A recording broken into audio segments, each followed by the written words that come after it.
even till this day, we do see a lot of racism towards African people in Arab countries and Muslim countries, and this goes back to the point that you were making about Malcolm X and how some Muslims try to use Malcolm's statements about his experiences in Mecca to try to deflect against or to downplay the Arab racism against African people. But the reality is that racism continues to this day. It's a very serious issue that Yeah. African people are having to confront, and that is the legacy of the Arab enslavement of African people.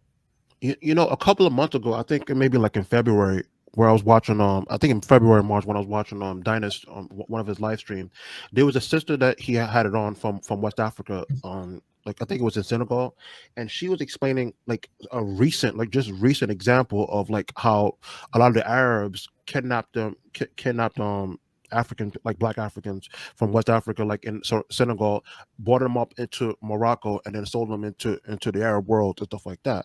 So like that's like one example, and that's like a tangible example where she's saying like over the last 5 years and stuff like that. And Yes, we're that's gonna something. Yes. yeah, it was kind of shocking that this stuff is still even happening because Yeah. it's it's unfortunate, but this is part of the reason why I wanted to have this discussion and then just explain kind of like the origins of where this actually come from because so this kind of going into transition to my next point about like kind of like the origins of Arab racism and stuff like that. So I have a couple of theories on my on what I think this stuff comes from and why they have this type of thing. So but before I go into my own perspective, I'm gonna share my screen real quick. um well, actually I don't have to share my screen because I could just ask you directly, but so the first part, hold on. Sorry. Let me just share it. I'm gonna share it anyway. Sorry. Let me see. Share. Share. Share. All right. So the the the first point I wanted to ask about the origin of Arab racism is to discuss like the Hamitic myth. If you're familiar with the Hamitic myth, and 'cause to me the Hamitic myth is also one of the origins and justifications for racism and stuff like that, and the aggression that Arabs have towards African people. But you can give your own interpretation of the Hamitic myth, and then I'm going to present some of my ideas on the hadiths and stuff like that, and the verses and stuff like that after. But Okay. you go ahead. You could tell your Yeah.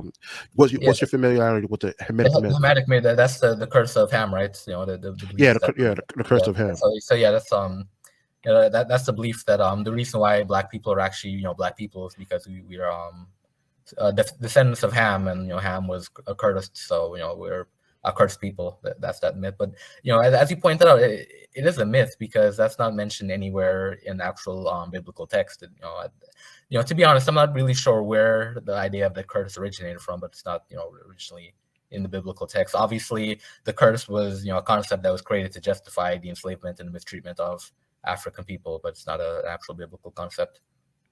And actually, there was a book that I was reading. Let me see if I have it over here. Um, no, I don't have it over here. No, because there was the when I was trying to learn about the origins of the Arabs and like Islam and stuff like that, there was a book that I was reading from. I can't find it here. It's probably upstairs. But basically, when the text was being written and stuff like that, these ideas were taken from Jewish or Christian texts and inserted within it to as part of like the prophets of excuse to enslave the Africans and stuff like that. Like I think one of the first slaves was like Bilal and stuff like that. Yeah, Bilal. Yeah. Yeah, Bilal. So that was one of the things, and then I was found it pretty interesting where they got these things. So when I started reading about the Hamitic myth, and then how it's not only implied in like Christian texts, but also applied in Islamic texts, I was kind of surprised by that because I started realizing that like last year. So when I started reading that and stuff like that, so now this going to transition to what kind of my theory and stuff like that coming. So, but let me see, and then you could tell me what you think if you think it's accurate or not and stuff like that. So share the screen again. Share the screen. Share the screen.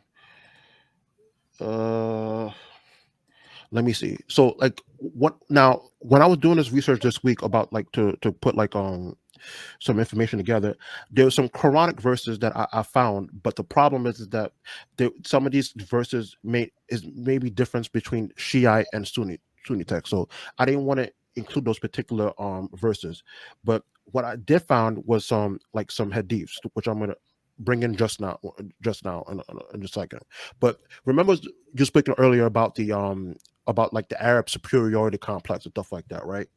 And one of these hadiths that I found this week when I was researching like the but before I go further, are you familiar with like a hadith, what the hadith is and stuff like that? I mean, yeah, and I know what they are. You know, Yeah, it's supposedly, because supposedly sayings that were actually attributed to the Prophet Muhammad, but they're not from the Quran. yeah, they're not from the Quran. That's kind of what I was reading about, and like big and there was more hadiths I found, but these were the ones that I found that was more legitimate because they said there's only six legitimate hadith books, and out of those six, there's only four of them that's actually legitimate that Islamic standards or Arabs kind of like recognized between the Sunni and the Shiite community and stuff like that. But this one is like kind of spoke to what you were saying about earlier about like the Arab superiority complex and stuff like that. So this particular quote would come from excuse me if I butcher it.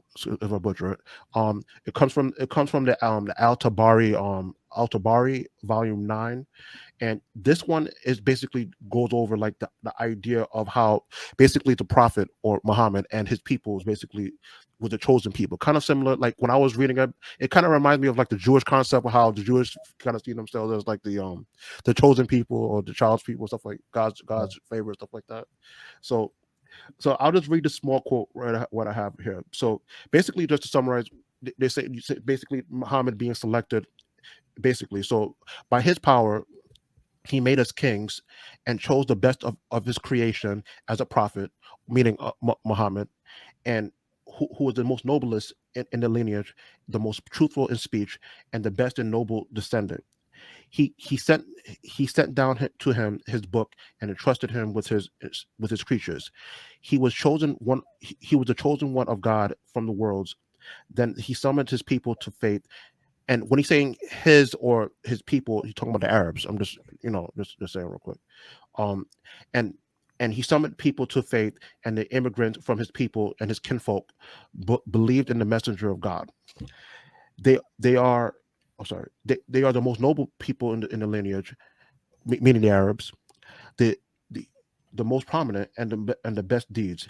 Then the first of his creation to answer the first of his creation to answer and respond to God when the messenger of God summoned them were ourselves, meaning Arabs.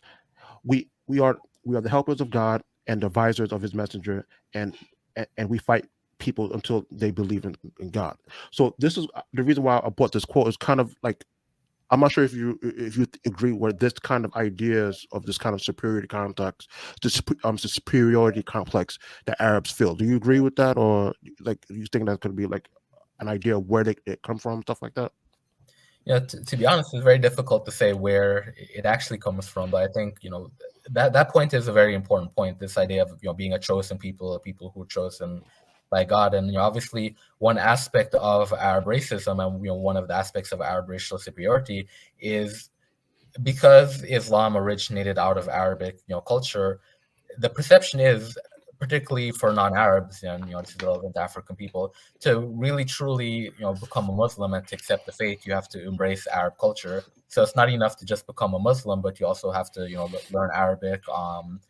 In many situations, you'll find that many Africans who are Muslims even have Arabic names. So it's almost like to really embrace the religion and to really embrace the salvation that comes with Islam, you have to essentially take on the Arab cultural identity. So as I said, it's difficult to really pinpoint the origin of where people develop a notion of racial superiority. But obviously, within the religion of Islam, we see displays of Arab cultural and racial superiority, just based on this idea that any group of people who want to achieve salvation through Islam essentially have to become culturally Arab in order to do it.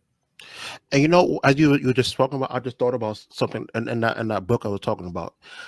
You ever heard of like a guy named Yutman Danfudio?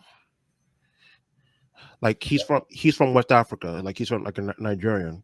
Yeah. I think if I remember correctly, he's part of the Fulani. Like he was part of the Fulani thing.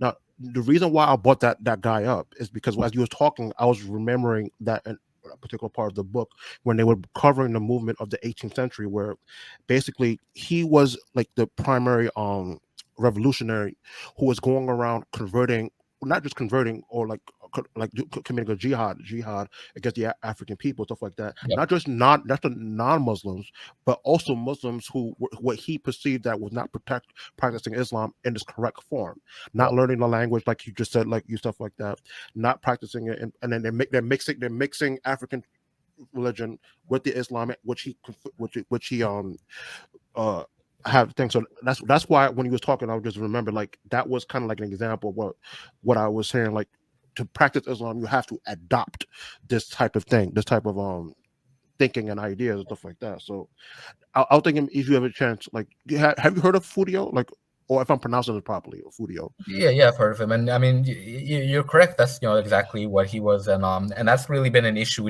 even within Africa. That when you really get into the history of Islam in Africa, that there actually have been tensions and conflicts between African Muslims. Some of which are more Arabized than others, and it created a situation where Africans who actually adopted not just the religion but the Arabic culture, felt like if you were a Muslim but you weren't Arabized enough, you weren't really a true Muslim. So that's where we have jihads in the history of Africa, not only against people who are Muslim but also against Muslims who weren't Islamic or Arabic enough.